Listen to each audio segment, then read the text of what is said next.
Hello, fellow peasants. Today I'll be doing a 4K transfer review for 1981's Possession.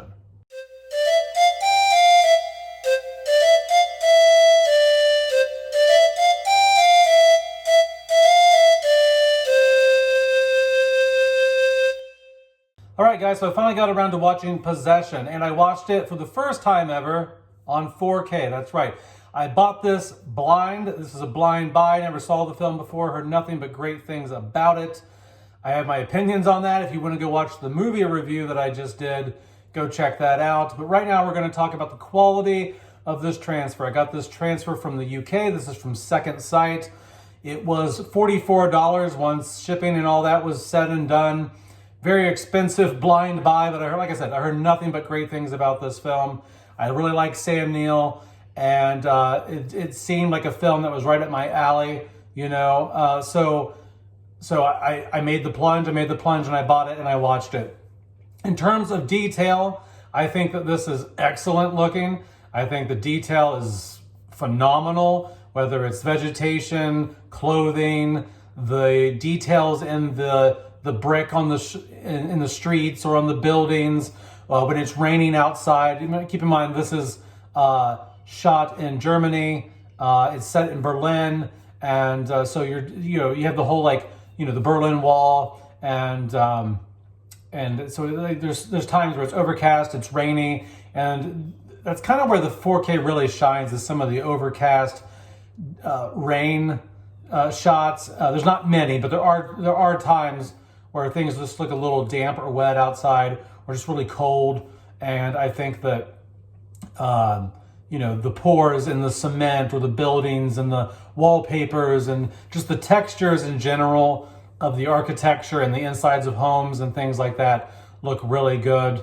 There's a layer of nice layer of grain here. I didn't see any DNR smoothing or anything like that, no waxy faces or anything like that. The grain looks really good. The only negative I would have in terms of picture quality is there are a few scenes where if you look closely, if you're not paying attention, you probably miss it.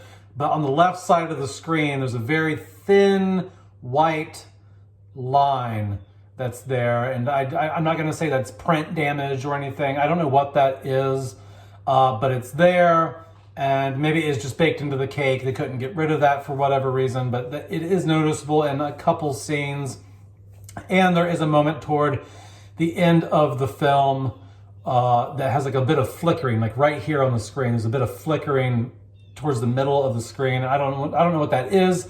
Could that be part of the movie and lighting and it's baked into the cake? I don't know. I'm just saying there's a scene towards the end of the film where Sam Neill's face has a bit of flickering on it. I don't know what that is. But all in all, image-wise, I can't complain really. It looked really good. In terms of the HDR and Dolby Vision that's on this, I think it looks great. They didn't have much to play around with really, because this version, from what I've seen, is a lot colder than previous Blu-rays and things like that. I've heard the Mondo version is similar to this, but the Mondo version I heard does not have any Dolby Vision or HDR at all. It is a standard, what's the word?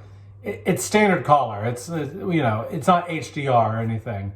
So with this, you get HDR and Dolby Vision, and so it is. They didn't have a lot to play with because they went with a really desaturated, cold look.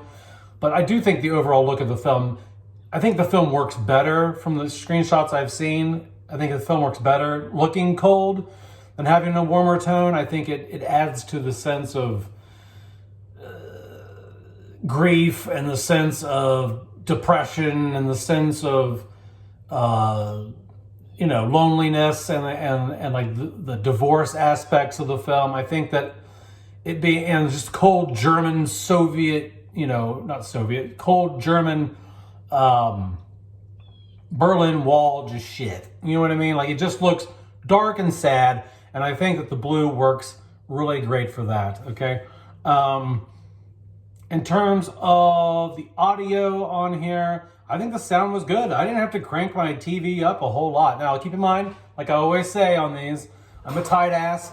I don't have surround sound. I don't have a Dolby Atmos system or anything like that. This doesn't even have Dolby Atmos. I think this is just a regular like DTS mono, you know, it's just like a basic audio track here. So there's nothing fancy going on.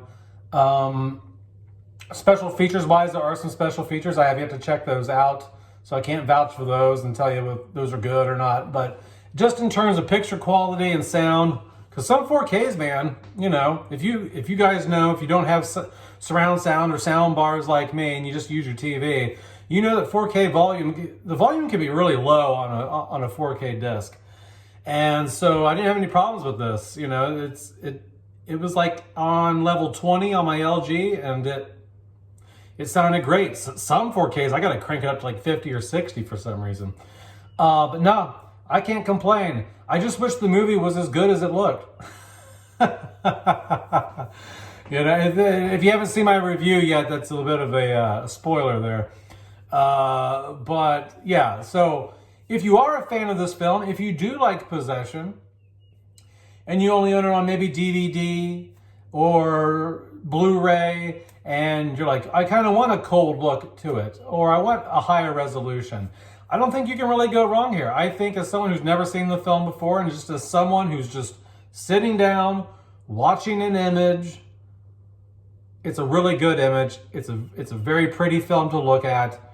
I think Second Sight really knocked it out of the park on this.